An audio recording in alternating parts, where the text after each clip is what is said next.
ആയിഷ ബീബി റളിയല്ലാഹു അൻഹ വലിയ ഭാഗ്യവതിയായ സഹോദരിയല്ലേ?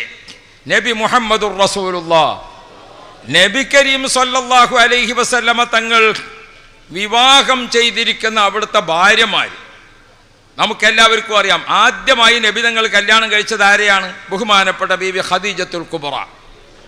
അന്ന് നബി സല്ലല്ലാഹു അലൈഹി വസല്ലം തങ്ങൾക്ക് വയസ്സ് 25, ഖദീജ ബീവിക്ക് 40 അല്ലേ? പിന്നെ ഖദീജ ബീവിയും റസൂലുള്ളയും ഇണയും തുണയുമായി ജീവിച്ച ജീവിതം 25 വർഷം നീണ്ടു. നബി തങ്ങൾക്ക് വയസ്സ് 50 ആയി. അപ്പോൾ ബഹുമാനപ്പെട്ട ഖദീജ ബീവി വഫാത്തായി അല്ലേ? ഖദീജ ബീവിയെ നബി തങ്ങൾ കല്യാണം കഴിക്കുന്നതിന് മുമ്പ് ഒരാൾ കല്യാണം കഴിച്ചു, 2 കുട്ടികളുണ്ട്, ആ ഭർത്താവ് മരിച്ചു. പിന്നെ വേറൊരാൾ കല്യാണം കഴിച്ചു, അതിൽ 2 കുട്ടികൾ, 4 കുട്ടികളുടെ ഉമ്മയും 40 കാരിയും. അതാണ് റസൂലുള്ളാഹിന്റെ ആദ്യത്തെ കല്യാണം. ഇന്നൊക്കെ ഈ വിമർശകന്മാരായ ആളുകൾ വിമർശിക്കാൻ മാത്രമേ അവർ പഠിച്ചിട്ടുള്ളൂ. എന്തെങ്കിലും നിർമ്മിക്കാൻ പഠിച്ചിട്ടില്ല, എന്തെങ്കിലും നിലനിർത്താൻ പഠിച്ചിട്ടില്ല. നബി സല്ലല്ലാഹു അലൈഹി വസല്ലം തങ്ങൾ സാധാരണ അറബി എന്നൊക്കെ പറയുന്ന ആളുകൾ ഇന്ന് എത്ര ശാസ്ത്രജ്ഞന്മാരും വലിയ വലിയ വലിയ വലിയ ആളുകളുമൊക്കെ ഉണ്ട്. അവർക്ക് എന്ത് വിപ്ലവമാണ് ഇവിടെ സാധ്യമായത്? നബി മുഹമ്മദുർ റസൂലുള്ളാഹ് 1400 വർഷങ്ങൾക്ക് മുമ്പ് നബി സല്ലല്ലാഹു അലൈഹി വസല്ലമ തങ്ങളിലൂടെ വന്നിരിക്കുന്ന വിപ്ലവം ലോക രാഷ്ട്രങ്ങളിൽ കോടിക്കണക്കിന് ആണും പെണ്ണും, ഡോക്ടർമാരും എഞ്ചിനീയർമാരും പണ്ഡിതന്മാരും വിദ്യാഭ്യാസ വിചക്ഷണന്മാരും ചരിത്രകാരന്മാരും എന്ന് വേണ്ട ഇന്നും ലക്ഷങ്ങൾ ഇസ്ലാമിലേക്ക് സ്വീകരിച്ചുകൊണ്ട് വന്നുകൊണ്ടേയിരിക്കുന്നു. നബി തങ്ങൾ ഉണ്ടാക്കിയിരിക്കുന്ന വിപ്ലവം ലോകത്ത് മുഴുവൻ ഏതെല്ലാം തരത്തിലാണ് ആ വിപ്ലവം നടന്നുകൊണ്ടിരിക്കുന്നത്? പ്രിയപ്പെട്ടവരെ, നബി സല്ലല്ലാഹു അലൈഹി വസല്ലം തങ്ങൾ കല്യാണം കഴിച്ചത് ഖദീജ ബീവിനെ 40ാമത്തെ വയസ്സ് അല്ലേ? നബി തങ്ങൾക്ക് 25. ഖദീജ ബീവി വഫാത്തായിട്ട് നബി തങ്ങൾക്ക് പിന്നെ 3 വർഷം ഭാര്യമാരില്ല. നബി തങ്ങളുടെ 51, 52, 53 3 വർഷം നബി തങ്ങളെ വീട്ടിൽ ആരും ഇണതുണയില്ല. കല്യാണം ചെയ്തു എന്ന് പഠിച്ചാൽ പോരാ, പഠിക്കും കൂടി വേണം ബാക്കി. അങ്ങനെ നബി സല്ലല്ലാഹു അലൈഹി വസല്ലം 53ാമത്തെ വയസ്സിൽ മദീനയിലേക്ക് പോകാൻ ഒരുങ്ങുന്നൊക്കെ ടൈമായി തുടങ്ങി. അപ്പോഴാണ് ഖവലത്ത് റളിയല്ലാഹു അൻഹ ചെന്നിട്ട് പറയുന്നത്, നബിയെ, ഒരു ഇണതുണയില്ലാത്ത ജീവിതമായല്ലോ നിങ്ങൾക്ക്. ഖദീജ വഫാത്തായ ശേഷം പിന്നെ കൂടെ ആരും ഇല്ലല്ലോ. ഖദീജയിൽ ജനിച്ചിരിക്കുന്ന ഈ കുട്ടികളൊക്കെ സംരക്ഷിക്കാൻ തങ്ങൾ തന്നെയല്ലേ ഉള്ളൂ. അതുകൊണ്ടൊരു കല്യാണം വേണ്ടേ? അങ്ങനെയാണ് റസൂലുള്ളാഹി തങ്ങൾ 2ാമത്തെ കല്യാണത്തെ പറ്റി ആലോചിക്കുന്നത്. 2ാമത്തെ കല്യാണം 2ആണ്. 1, നബി തങ്ങൾ വിവാഹം ചെയ്ത് വീട് കൂടിയിരിക്കുന്ന 2ാമത്തെ കല്യാണം ആരാണ്? 2ാമത്തെ കാര്യം ബഹുമാനപ്പെട്ട ബീവി സൗദ റളിയല്ലാഹു അൻഹ. സൗദ ബീബി റളിയല്ലാഹു. സൗദ ബീവിയാണ് നബി തങ്ങൾ 2ാമത് കല്യാണം കഴിക്കുന്നത്. സൗദ ബീവിനെ കല്യാണം കഴിക്കുമ്പോൾ നബി തങ്ങളുടെ വയസ്സ് 53. സൗദ ബീവിക്ക് എത്ര മക്കളാണെന്നറിയാം? റസൂലുള്ളാഹി 2ാമത് കല്യാണം കഴിക്കുന്ന സൗദ ബീവി അറബികളുടെ കറുത്ത വർഗത്തിൽപ്പെട്ട പെണ്ണ. അതോടൊപ്പം സൗദ ബീവി കുറച്ച് തടിച്ച പെണ്ണ, നല്ല തടി കൂടിയിട്ടുണ്ട്, കറുത്ത വർഗത്തിൽപ്പെട്ട ആളുമാണ്. അതോടൊപ്പം സൗദ ബീവിക്ക് 6 കുട്ടികളാണ്. നിങ്ങൾ ആലോചിച്ച് നോക്കും, കല്യാണം കഴിച്ചിട്ട് പുതുമണവാട്ടി വീട്ടിലേക്ക് വരികയാണ്. എങ്ങനെ 6 മക്കളെ ആയിട്ട് എങ്ങനെ ഉണ്ടാവും പുതുമണവാട്ടിൻ്റെ വരവ്? നിങ്ങൾ ഓർത്ത് റസൂലുള്ള കല്യാണം കഴിച്ചതെന്ന് മാത്രം പഠിച്ചാൽ മതിയാ. നബി തങ്ങൾ കല്യാണം കഴിച്ചത് അങ്ങനെ. റസൂലുള്ളാഹി തങ്ങൾ ഓരോ കല്യാണം പഠിക്കണം. മറ്റൊരു കല്യാണം റസൂലുള്ളാഹി കഴിച്ചത് ആരെയാണ്? ഉമ്മു സലമ ബീബിയാണ്. ഉമ്മു സലമ ബീബി അബൂ സലമ കല്യാണം കഴിച്ചു. അബൂ സലമ റളിയല്ലാഹു അൻഹു ഉഹദിൽപ്പെട്ടിരിക്കുന്ന ഒരു പരിക്കിൽ സംഭവിച്ച ബഹുമാനപ്പെട്ടവർ വഫാത്തായി, ഷഹീദായി. അബൂ സലമ റളിയല്ലാഹു അൻഹു വഫാത്തായ ശേഷം ഉമ്മു സലമ ബീബി മദീനത്ത് കഷ്ടപ്പെട്ടു. കാരണം അവർക്ക് മദീനത്ത് കുടുംബങ്ങളില്ല, കൂട്ടുകാരില്ല, അറിയുന്നവരില്ല, ആരുമില്ല. രക്തബന്ധത്തിലും വിവാഹബന്ധത്തിലും ഒന്നും അവിടെ ആളില്ല. 4 കുട്ടികളുടെ ഉമ്മയാണ് ഉമ്മു സലമ ബീബി. ദിവസവും ഉമ്മു സലമ ബീവിയുടെ പട്ടിണിയിലും പായേരവും ഇതിങ്ങനെ മദീനത്ത് ചർച്ചയാണ്. നബി തങ്ങൾക്കൊരു പെണ്ണ് താമസിക്കുന്ന വീട്ടിലേക്ക് വെറുതെ കയറി ചെല്ലാൻ പറ്റുമോ? സുബ്ഹാനല്ലാഹ്. നബി തങ്ങളുടെ കല്യാണം പഠിക്കണം. വിധവകളെ, യതീമായ മക്കളെ പോറ്റുന്ന വിധവകളെ സംരക്ഷിക്കാൻ ബഹുഭാര്യത്വം എന്ന മുദ്രാവാക്യമാണ് നബി തങ്ങൾ സമൂഹത്തിന് നൽകിയ സന്ദേശം. എല്ലാ കല്യാണങ്ങളും പരിശോധിച്ചു നോക്കും. റസൂലുള്ളാഹി ഉമ്മു സലമ ബീവിയെ കല്യാണം കഴിക്കും. ഉമ്മു സലമ ബീവിക്ക് 4 മക്കളാണ്. യാ റബ്ബ്, 4 മക്കളാണ് ഉമ്മു സലമ ബീവിക്ക്. റസൂലുള്ളാഹി സ്വല്ലല്ലാഹു അലൈഹി വസല്ലം തങ്ങൾ ഒരു ദിവസം ഉമ്മു സലമ ബീവിക്ക് വിവരം അറിയിച്ചു, കഷ്ടപ്പെട്ടിട്ട് പട്ടിണിയാണ്. അപ്പോൾ റസൂലുള്ളാഹി വിവരം അറിയിച്ചു, ഉമ്മു സലമയെ നബി തങ്ങൾ കല്യാണം കഴിക്കാൻ. ആ വിവരം കിട്ടിയപ്പോൾ ഉമ്മു സലമ ബീവിൻ്റെ 2 കണ്ണും കുടുകുടാ കണ്ണുനീരായി. ഒന്ന് സന്തോഷത്തിൻ്റെ കണ്ണുനീര്, ഒന്ന് ദുഃഖത്തിൻ്റെ കണ്ണുനീര്. എന്നിട്ട് ബീവി പറഞ്ഞു, കല്യാണം ഉറപ്പിക്കുന്നതിന് മുമ്പ് എനിക്ക് റസൂലുള്ളാഹിനോട് നേരിട്ട് 1-2 കാര്യം സംസാരിക്കാനുണ്ട്, അതിന് അവസരം തരണമെന്ന് പറഞ്ഞു. യാ റബ്ബ്, റസൂലുള്ളാഹി തങ്ങൾ അവസരം കൊടുത്തു. ഉമ്മു സലമ ബീബി റളിയല്ലാഹു അൻഹ മുത്തനബിയോട് പറയുകയാണ്, നബിയെ, തങ്ങൾ എന്നെ വിവാഹം ചെയ്യാമെന്ന് കേട്ടപ്പോൾ എനിക്കുണ്ടായ സന്തോഷത്തിന് കണക്കില്ല. കാരണം ഞാൻ ഉമ്മഹാത്തുൽ മുഅ്മിനീൻ എന്ന പദവിയിലേക്ക് ഉയരുകയാണ്. അതോടൊപ്പം നാളെ സ്വർഗത്തിൽ എൻ്റെ സീറ്റ് ഉറപ്പിക്കുകയാണ്. അതുകൊണ്ട് എനിക്ക് അതിരറ്റ സന്തോഷമുണ്ട്. പക്ഷേ എനിക്കൊരു വല്ലാത്ത സങ്കടമുണ്ട് നബിയെ. എൻ്റെ ശരീരത്തിൻ്റെ പ്രകൃതിയിൽ തന്നെ ഞാൻ വല്ലാതെ ദേഷ്യമുള്ള പെണ്ണാണ്. പെട്ടെന്ന് എനിക്ക് ദേഷ്യം വരും. ചില ആളുകൾക്ക് അങ്ങനെയാണ്, ദേഷ്യപ്പെട്ടാൽ. ചില ചായ ക്ലാസ്സിൽ കുടിച്ചാണ്ടല്ലോ, ചായ കഴിഞ്ഞാലും ക്ലാസ്സിൻ്റെ ചൂട് മാറൂല. അങ്ങനെയുണ്ട് ചില സമയം.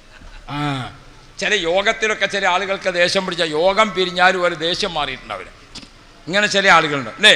ചിലപ്പോൾ ചില ആളുകൾ ദേഷ്യപ്പെട്ടാൽ അവസാനം പറയേണ്ടത് ആദ്യം പറയും. ഞങ്ങളുടെ നാട്ടിൽ നിന്നൊക്കെ പറയും ആളുകൾ, എണ്ണാൻ തുടങ്ങിയത് തന്നെ 100 പറയും.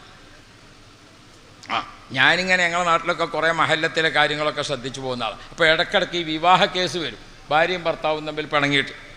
നാളൊരു ഭാര്യ ഭർത്താക്കന്മാരെ കേസ് തീർക്കാൻ വേണ്ടി ഒന്ന് നോക്കുമ്പോൾ ഒരു പെണ്ണുങ്ങൾ പറഞ്ഞു തുടക്കത്തിൽ തന്നെ, ഉസ്താദെ, അറുത്ത് കൊട്ടയിലാക്കിയാലും അയാളെ കൂടെ ഞാൻ പോകില്ല. അപ്പം ഞാൻ പറഞ്ഞു, അതിലേറെ നല്ല പിന്നെ ഉദയത്തിൻ്റെ ഇറച്ചി വാങ്ങാനാണ്, നിൻ്റെ ആവശ്യമില്ലല്ലോ എന്ന്. അല്ല, ചിലത് അങ്ങനെ വേണ്ടി ഒരു സാർ. അപ്പോൾ ഈ പെണ്ണുങ്ങൾ ഭയങ്കര സംസാരം, വല്ലാത്ത സംസാരം. അത് കേട്ടപ്പോൾ ഈ പുരുഷനായ ചങ്ങാതി വളരെ ദയനീയമായിട്ട് അയാൾ പറഞ്ഞു, ഉസ്താദെ, ഇവളിങ്ങനെ സംസാരിക്കുകയാണെങ്കിൽ ഞാൻ അവളെ കാര്യം ഒഴിവാക്കി കൊടുത്തോളാം, എനിക്ക് നഷ്ടപരിഹാരം തന്നാൽ മതിയെന്ന്. അപ്പോൾ ഇവൾ ചാടി എഴുന്നേറ്റിട്ട് പറഞ്ഞു, നഷ്ടപരിഹാരം നിങ്ങൾക്കല്ല, നിങ്ങളെ കൂർക്കം വലി സഹിച്ചിനി എനിക്കാ നഷ്ടപരിഹാരം തന്നെ. തമ്മിൽ പിണങ്ങിയാൽ പിന്നെ അങ്ങനെയാണല്ലോ ഇല്ലേ. നല്ല നിലക്ക് നിൽക്കുമ്പോൾ ഇവനിങ്ങനെ കൂർക്കം വലിച്ചെങ്കിൽ ഇവക്ക് ഉറക്കു വരുള്ളൂ, ഒരു മ്യൂസിക്കായിട്ട് ഇങ്ങനെ അല്ലേ. ഒരു ദിവസം വലി നടന്നില്ലെങ്കിൽ പടച്ചോൻ ഇന്ന് വലിയൊന്നും കേൾക്കുന്നില്ല, എന്ത് പറ്റി ഒന്ന് തൊട്ട് നോക്കും, ഒന്നും അനങ്ങണില്ലല്ലോ. ഇതിപ്പോൾ തമ്മിൽ പിണങ്ങി നോക്കുമ്പോൾ നഷ്ടപരിഹാരം കൊടുക്കേണ്ട മട്ടത്തിലാണ് കാണുന്നത്. അള്ളാഹു ഖൈറ് തരട്ടെ.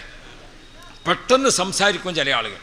ഉമ്മു സലമ ബീബി റസൂലുള്ളാഹിനോട് പറയാൻ, നബിയെ, തങ്ങൾ എന്നെ കല്യാണം കഴിക്കൽ വല്ലാത്ത ഭാഗ്യമാണ്, പക്ഷേ ഞാൻ പെട്ടെന്ന് ദേഷ്യം വരും. ദേഷ്യപ്പെട്ടാൽ എന്താണ് സംസാരിക്കേണ്ടതെന്ന് എനിക്കെന്നെ അറിയില്ല.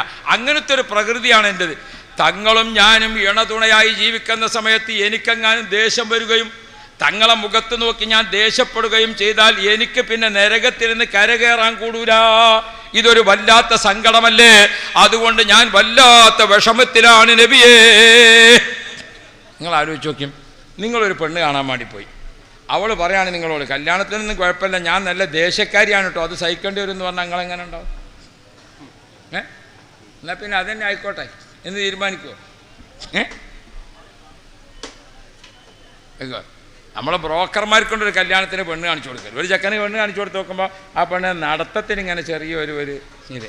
അപ്പോൾ ബ്രോക്കറോട് ചോദിച്ചു, ആ പെണ്ണിൻ്റെ കാലിനെന്തേ കുഴപ്പമുണ്ടോന്ന്. അത് നടത്തത്തിൽ അഡ്ജസ്റ്റ് ചെയ്യുക, കുഴപ്പമുള്ളതല്ല. അപ്പം ഇതൊക്കെ അവർക്ക് നടക്കും. കല്യാണം കഴിക്കുന്ന ആൾ ആലോചിക്കേണ്ട അവൻ്റെ കാര്യം.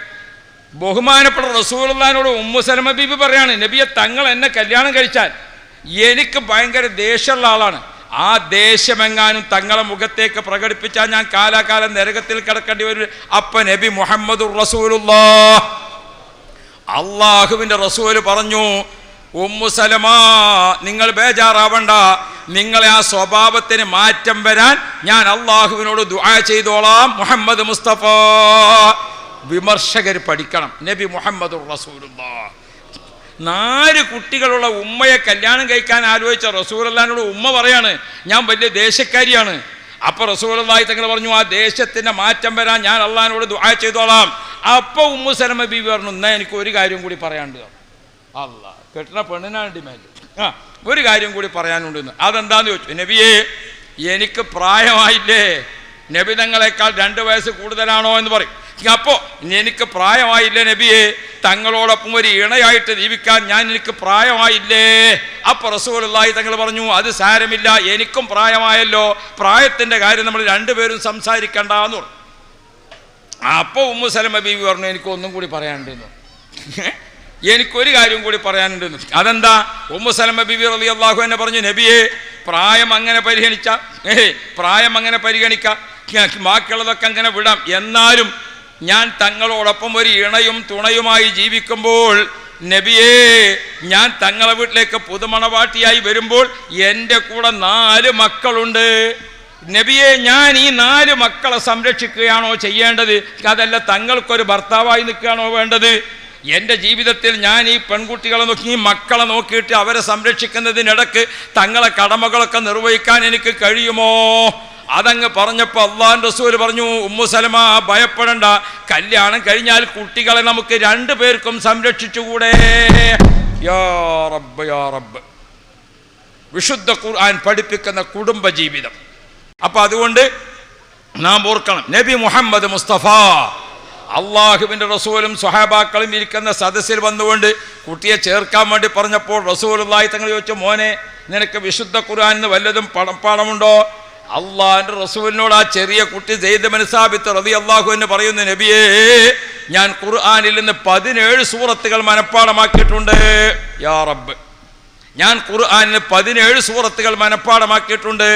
അപ്പോൾ റസൂലുള്ളാഹി തങ്ങൾ ഓതാൻ പറഞ്ഞു. അല്ലാഹ് സ്വഹാബാക്കൾ, അക്കാബിറു സ്വഹാബത്തൊക്കെ അങ്ങനെ ഇരിക്കുന്ന സഭയിൽ ആ കുട്ടി അങ്ങോട്ട് ഓതിയപ്പോൾ സയ്യിദുനാ മലക്ക് ജിബ്രീൽ നബി മുഹമ്മദുർ റസൂലുള്ളാഹ്, ജിബ്രീൽ റസൂലുള്ളാഹിക്ക് ഓതിക്കൊടുത്തിട്ട് നബി തങ്ങൾ ഓതിക്കൊടുത്ത അതേ രൂപത്തിൽ വല്ലാത്ത അക്ഷരശുദ്ധി, എന്തൊരു സ്ഫുടമായിരിക്കുന്ന ഓത്താണ്. ഖുർആന്റെ തജ്വീദും തർത്തീലുമൊക്കെ നന്നായിട്ട് 17 സൂറത്തങ്ങ് ഓതിയപ്പോൾ ഉമ്മ പറഞ്ഞു, നബിയേ, എൻ്റെ മോനിക്ക് ഓതുന്നത് മാത്രമല്ല ഖുർആൻ എഴുതാനും അറിയാം നബിയേ. അല്ലാഹു റബ്ബി, എൻ്റെ മോനിക്ക് ഓതാൻ മാത്രമല്ല എഴുതാനും അറിയാം നബിയേ. അതങ്ങ് പറഞ്ഞപ്പോൾ എഴുത്ത് അന്ന് അപൂർവം ആളുകൾക്കേ അറിയുകയുള്ളൂ, എഴുതാനും അറിയാം. നബി സല്ലല്ലാഹു അലൈഹി വസല്ലം തങ്ങൾ ആ മോനോടൊന്ന് എഴുതാൻ ആവശ്യപ്പെട്ടു. എന്ത് നല്ല കയ്യക്ഷരത്തിലാണ് അറബി എഴുതുന്നത്, ഖുർആൻ എഴുതുന്നത്. അല്ലാഹ്, എഴുത്തും അതുപോലെ തന്നെ ഓത്തും അത് രണ്ടും നല്ല ക്ലിയർ ആയപ്പോൾ നബി മുഹമ്മദുർ റസൂലുള്ളാഹ് അവിടെ ദർസിൽ ചേർത്തുകൊണ്ട് ബഹുമാനപ്പെട്ട റസൂലുള്ളാഹി തങ്ങൾ പറഞ്ഞു, മോനെ, ഇപ്പോൾ ആധികമായ ആളുകൾ മദീനയിൽ വരുന്നത് ഇബ്രാനി സംസാരിക്കുന്നവരുണ്ട്, സുരിയാനി സംസാരിക്കുന്നവരുണ്ട്, യഹൂദികളും നസാറാക്കളുമായി അവർ തൗറാത്തിൻ്റെയും ഇഞ്ചീലിൻ്റെയും ഒക്കെ ഭാഷ അറിയുന്നതും ഓതുന്നവരും അങ്ങനെയുള്ള ലെറ്ററുകളും ഒക്കെ ഇവിടെ വരുന്നുണ്ട്. അതുകൊണ്ട് അവർക്ക് കൂടി ഖുർആൻ പഠിപ്പിച്ചു കൊടുക്കുന്ന രീതിയിൽ നീ ഭാഷ പഠിക്കണമെന്ന് പറഞ്ഞു. തഅല്ലം ലീ, റസൂലുള്ളാഹി തങ്ങൾ പറഞ്ഞത് അങ്ങനെ, എനിക്ക് വേണ്ടി നീ ഇബ്രാനി പഠിക്കണം, എനിക്ക് വേണ്ടി നീ സുരിയാനി ഭാഷ പഠിക്കണം. ആ കുട്ടി ഏറ്റെടുത്തു. എന്നിട്ട് സെയ്ദ് ബിൻ സാബിത്ത് തങ്ങൾ പറയുകയാണ്, ഞാൻ ഒരാഴ്ച മറ്റൊന്നും ചിന്തിച്ചില്ല. ബഹുമാനപ്പെട്ട സെയ്ദ് ബിൻ സാബിത്ത് തങ്ങൾ ഇരുന്ന ഇരിപ്പിൽ പഠിക്കാൻ തുടങ്ങി. ഒരാഴ്ച കൊണ്ട് ഇബ്രാനി ഭാഷയും പഠിച്ചു, സുരിയാനി ഭാഷയും പഠിച്ചു, എഴുത്തും വായനയും എല്ലാം. ബഹുമാനപ്പെട്ട റസൂലുള്ളാഹിക്ക് 3 ഭാഷയിൽ എഴുതി കൊടുക്കുന്നു, 3 ഭാഷയിൽ വായിച്ചു കൊടുക്കുന്നു, 3 ഭാഷയിൽ സംസാരിച്ചു കൊടുക്കുന്നു. അല്ലാഹ്, നമ്മുടെ ഹിഫ്ളുൽ ഖുർആൻ കോളേജുകളും നമ്മുടെ ദഅവാ കോളേജുകളും ഒക്കെ ഇപ്പോൾ പഠിപ്പിക്കുന്നത് എങ്ങനെയാണ്? 2 വിദ്യാഭ്യാസവും ഒരുമിച്ച് നൽകുകയാണ്. ഇപ്പം നമ്മുടെ സ്ഥാപനങ്ങളിലെല്ലാം 8ാം ക്ലാസ്സിൽ സ്കൂളിൽ ചേർന്ന കുട്ടി +1 +2 അതേപോലെ തന്നെ ഡിഗ്രി PG ചെയ്തുകൊണ്ടാണ് കുട്ടികളൊക്കെ പുറത്തിറങ്ങുന്നത്. സഖാഫി ബിരുദധാരികൾ, അതുപോലെ തന്നെ ഹസനി ബിരുദധാരികൾ, വിവിധ കോളേജുകളിൽ ബിരുദം വാങ്ങുന്ന ആളുകൾ PG ചെയ്തുകൊണ്ട്. എന്തുകൊണ്ട് അള്ളാഹുവിൻ്റെ റസൂൽ അന്ന് സെയ്ദ് ബിൻ സാബിത്ത് റളിയല്ലാഹുവിനോട് പറഞ്ഞു, അറബി മാത്രം പോരാ, ഇബ്രാനി പഠിക്കണം, സുരിയാനി പഠിക്കണം. മുത്ത് നബിക്ക് വേണ്ടി ആ കുട്ടി അത് പെട്ടെന്ന് പഠിച്ചു. എന്നിട്ട് റസൂലുള്ളാഹി തങ്ങൾ ഒരാഴ്ച കൊണ്ട് അതുകൂടി പഠനം കഴിഞ്ഞപ്പോൾ നബി തങ്ങൾ മറ്റു സ്വഹാബാക്കൾക്ക് മധ്യത്തിൽ വെച്ച് പ്രഖ്യാപിച്ചു, കാത്തിബുൽ വഹ്യ് സെയ്ദ് ബിൻ സാബിത്ത്. വിശ്വസ്തനായ സെയ്ദ് ബിൻ സാബിത്തിനെ നബി സല്ലല്ലാഹു അലൈഹി വസല്ലം തങ്ങൾ വഹ്യ് എഴുതി വെക്കാനുള്ള ഉത്തരവാദിത്തം ഏൽപ്പിച്ചു. പിന്നെ നബി തങ്ങൾക്ക് ഒരായത്ത് അങ്ങോട്ട് കിട്ടിയാൽ ഉടനെ ആ ആയത്ത് സെയ്ദ് ബിൻ സാബിത്തിന് ഓതിക്കൊടുക്കും. അത് ബഹുമാനപ്പെട്ടവർ തിരിച്ച് റസൂലുള്ളാഹിക്ക് ഓതി കേൾപ്പിക്കും. എന്നിട്ട് അത് എഴുതും. എഴുതി കഴിഞ്ഞിട്ട് എഴുതിയത് റസൂലുള്ളാഹിക്ക് ഓതി കേൾപ്പിക്കും. ഇനി സെയ്ദ് ബിൻ സാബിത്ത് തങ്ങൾ പറയട്ടെ, ഞങ്ങൾ ഖുർആൻ പഠിക്കുന്ന കാലം അതേതാ കാലം?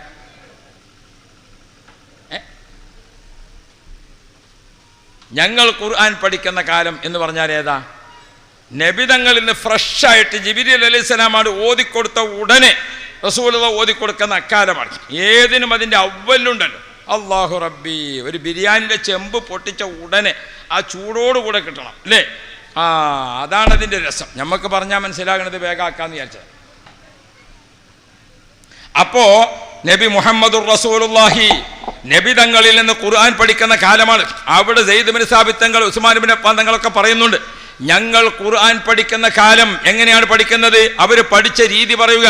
ഞങ്ങൾ ഖുർആൻ പഠിക്കുന്ന കാലത്ത് ആദ്യം പഠിക്കുന്നത് നബി സല്ലല്ലാഹു അലൈഹി വസല്ലമ തങ്ങൾ ഖുർആന്റെ ആയത്തങ്ങോട്ട് ഓതിയാൽ സ്വഹാബാക്കൾ പറയുകയാണ്, ഞങ്ങൾ ആദ്യം പഠിക്കുന്നത് ഖുർആന്റെ തിലാവത്ത് എങ്ങനെയാണ് ഓതേണ്ടത്, ഖുർആന്റെ തജ്വീദ് നിയമങ്ങൾ, ഖുർആന്റെ തിലാവത്ത് നിയമങ്ങൾ അല്ലേ, ഖുർആന്റെ പാരായണ നിയമം അനുസരിച്ചുകൊണ്ട് അതാണ് ആ ആയത്തിൽ നിന്ന് എങ്ങനെയാണ് ആ ആയത്ത് ഓതേണ്ടത്. അറബികളാണ് ആ പഠിക്കുന്നത്. പക്ഷെ അറബികളാന്ന് പറഞ്ഞിട്ടാൽ അവർക്ക് അറബി ശരിക്കും അറിയാം, പക്ഷെ അത് ഖുർആൻ അനുസരിച്ച് അറിയണ്ടേ. അറബികൾക്ക് എന്ത് ചെയ്യാം, അലിഫ് ലാമ് മീമ് സ്വാദ് അതവിടെ എഴുതി വെച്ചാൽ അലമസ എന്ന് വായിക്കാൻ അറബികൾക്ക് അറിയും അല്ലേ. അലിഫ് ലാം മീം സ്വാദ് അത് റസൂലുള്ള ഓതി കൊടുത്തെങ്കിലേ അറിയുള്ളൂ അല്ലേ. അപ്പുറത്തൊരു സൂറത്തിൽ അലിഫ് ലാമ് മീമ് റാ അലമറ എന്ന് വായിക്കാൻ ആർക്കറിയാം, അറബി അറിയുന്നവർക്ക് അറിയാം. അലിഫ് ലാം മീം റാ അതാരാവണം, അത് ഓതിക്കൊടുക്കണം. അവിടെയാണ് ഒരു ഷെയ്ഖിൽ നിന്ന് പഠിക്കുക, ഒരു ഗുരുമുഖത്ത് നിന്ന് പഠിക്കുക. ഗുരു, ഗു എന്ന് പറഞ്ഞാൽ ഇരുട്ട്, രു എന്ന് പറഞ്ഞാൽ വെളിച്ചം. ഗുരു ഇരുട്ടിൽ നിന്ന് വെളിച്ചത്തിലേക്ക് നയിക്കുന്ന ആൾ, അന്ധകാരത്തിൽ നിന്ന് പ്രകാശത്തിലേക്ക് നയിക്കുന്ന ആൾ. ഗുരുമുഖത്ത് നിന്ന് പഠിക്കുക. നബി മുഹമ്മദുർ റസൂലുള്ളാഹ് നബി തങ്ങളിൽ നിന്ന് ആയത്ത് കേട്ടാൽ ആദ്യം അതിൻ്റെ പാരായണ നിയമങ്ങൾ ഞങ്ങൾ പഠിക്കും. 1. 2, ആ ആയത്തിൽ ജീവിതത്തിൽ നിലനിർത്തി പകർത്തേണ്ട വല്ല കർമ്മങ്ങളുണ്ടോ അത് പഠിക്കും. 3, ആ ആയത്തിലുള്ള ഗ്രാമർ സംബന്ധമായിരിക്കുന്ന കാര്യങ്ങൾ അത് പഠിക്കും. 4, ആ ആയത്തിലുള്ള സാഹിത്യ സമ്പൽ സമൃദ്ധമായിരിക്കുന്ന ആശയങ്ങൾ അത് പഠിക്കും. 5, ആ ആയത്തിൽ അഹ്കാമുകളുണ്ടോ, ഹലാല് ഹറാം അത് പഠിക്കും. ഇങ്ങനെ ഒരായത്ത് നബിതങ്ങളിൽ നിന്ന് കിട്ടിയാൽ ആ ആയത്തുമായി ബന്ധപ്പെട്ട എല്ലാ കാര്യങ്ങളും ചർച്ച ചെയ്തുകൊണ്ടും ചർവണം നടത്തിയും അങ്ങനെയാണ് ഞങ്ങൾ പഠിച്ചു പോയിരുന്നത് എന്ന് ബഹുമാനപ്പെട്ട സ്വഹാബാക്കൾ രേഖപ്പെടുത്തുകയാണ്. ഖുർആൻ പഠിക്കുക.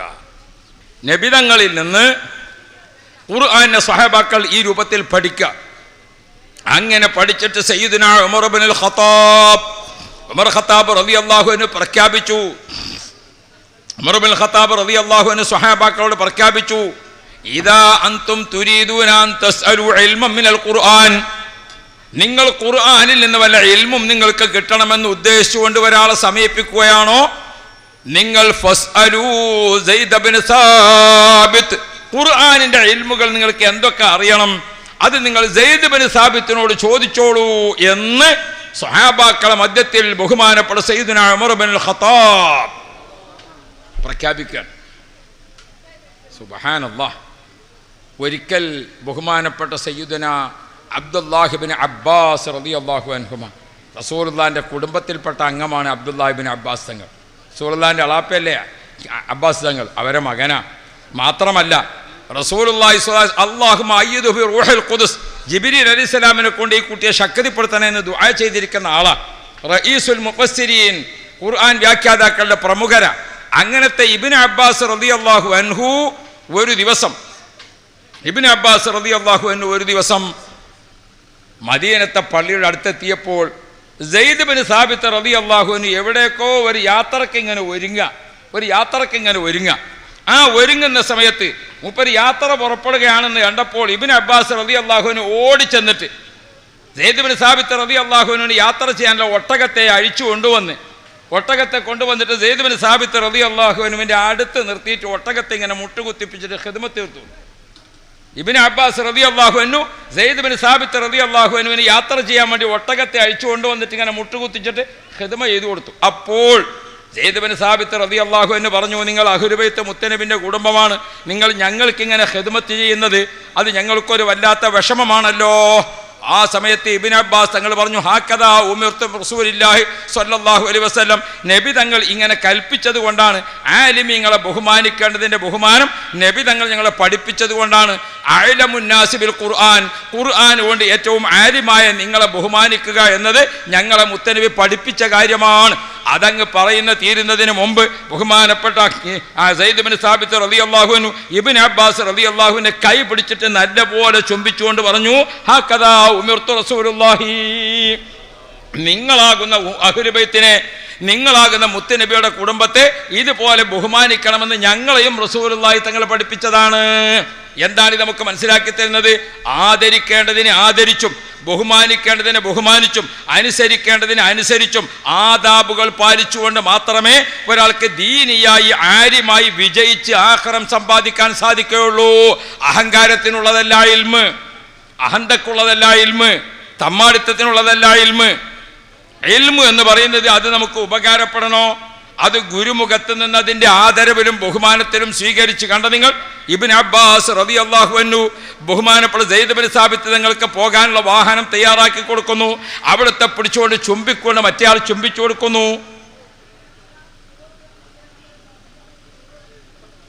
വിശുദ്ധ ഖുർആൻ,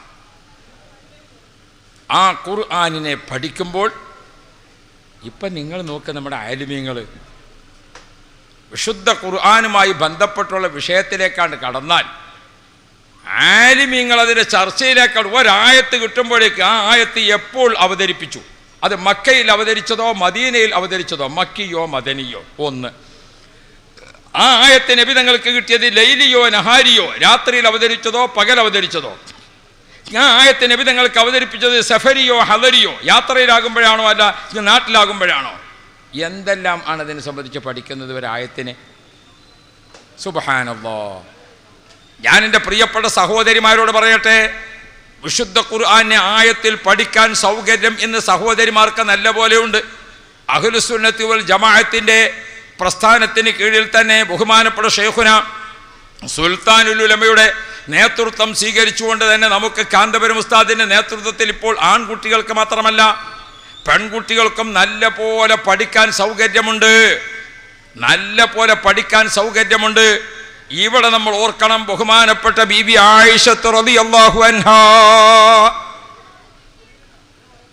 ആയിഷ ബീബി റളിയല്ലാഹു അൻഹാ വിശുദ്ധ ഖുർആൻ പഠിച്ചിരിക്കുന്നത് എങ്ങനെയാണ്? ആയിഷ ബീബി റളിയല്ലാഹു അൻഹ വലിയ ഭാഗ്യവതിയായ സഹോദരിയല്ലേ? നബി മുഹമ്മദുർ റസൂലുള്ളാഹ്, നബി കരീം സല്ലല്ലാഹു അലൈഹി വസല്ലമ തങ്ങൾ വിവാഹം ചെയ്തിരിക്കുന്ന അവിടുത്തെ ഭാര്യമാർ നമുക്കെല്ലാവർക്കും അറിയാം. ആദ്യമായി നബി തങ്ങൾ കല്യാണം കഴിച്ചത് ആരെയാണ്? ബഹുമാനപ്പെട്ട ബീബി ഖദീജത്തുൽ കുബ്ര. അന്ന് നബി സല്ലല്ലാഹു അലൈഹി വസല്ലം തങ്ങൾക്ക് വയസ്സ് 25, ഖദീജ ബീവിക്ക് 40 അല്ലേ? പിന്നെ ഖദീജ ബീവിയും റസൂലുള്ളയും ഇണയും തുണയുമായി ജീവിച്ച ജീവിതം 25 വർഷം നീണ്ടു. നബി തങ്ങൾക്ക് വയസ്സ് 50ആയി. അപ്പോൾ ബഹുമാനപ്പെട്ട ഖദീജ ബീവി വഫാത്തായി അല്ലേ? ഖദീജ ബീവിയെ നബി തങ്ങൾ കല്യാണം കഴിക്കുന്നതിന് മുമ്പ് ഒരാൾ കല്യാണം കഴിച്ചു, 2 കുട്ടികളുണ്ട്, ആ ഭർത്താവ് മരിച്ചു. പിന്നെ വേറൊരാൾ കല്യാണം കഴിച്ചു, അതിൽ 2 കുട്ടികൾ, 4 കുട്ടികളുടെ ഉമ്മയും 40 കാരിയും. അതാണ് റസൂലുള്ളാഹിന്റെ ആദ്യത്തെ കല്യാണം. ഇന്നൊക്കെ ഈ വിമർശകന്മാരായ ആളുകൾ വിമർശിക്കാൻ മാത്രമേ അവർ പഠിച്ചിട്ടുള്ളൂ, എന്തെങ്കിലും നിർമ്മിക്കാൻ പഠിച്ചിട്ടില്ല, എന്തെങ്കിലും നിലനിർത്താൻ പഠിച്ചിട്ടില്ല. നബി സല്ലല്ലാഹു അലൈഹി വസല്ലം തങ്ങൾ സാധാരണ അറബി എന്നൊക്കെ പറയുന്ന ആളുകൾ ഇന്ന് എത്ര ശാസ്ത്രജ്ഞന്മാരും വലിയ വലിയ വലിയ വലിയ ആളുകളുമൊക്കെ ഉണ്ട്. അവർക്ക് എന്ത് വിപ്ലവമാണ് ഇവിടെ സാധ്യമായത്? നബി മുഹമ്മദുർ റസൂലുള്ളാഹ് 1400 വർഷങ്ങൾക്ക് മുമ്പ് നബി സല്ലല്ലാഹു അലൈഹി വസല്ലമ തങ്ങളിലൂടെ വന്നിരിക്കുന്ന വിപ്ലവം ലോകരാഷ്ട്രങ്ങളിൽ കോടിക്കണക്കിന് ആണും പെണ്ണും ഡോക്ടർമാരും എഞ്ചിനീയർമാരും പണ്ഡിതന്മാരും വിദ്യാഭ്യാസ വിചക്ഷണന്മാരും ചരിത്രകാരന്മാരും എന്ന് വേണ്ട ഇന്നും ലക്ഷങ്ങൾ ഇസ്ലാമിലേക്ക് സ്വീകരിച്ചുകൊണ്ട് വന്നുകൊണ്ടേയിരിക്കുന്നു. നബി തങ്ങൾ ഉണ്ടാക്കിയിരിക്കുന്ന വിപ്ലവം ലോകത്ത് മുഴുവൻ ഏതെല്ലാം തരത്തിലാണ് ആ വിപ്ലവം നടന്നുകൊണ്ടിരിക്കുന്നത്?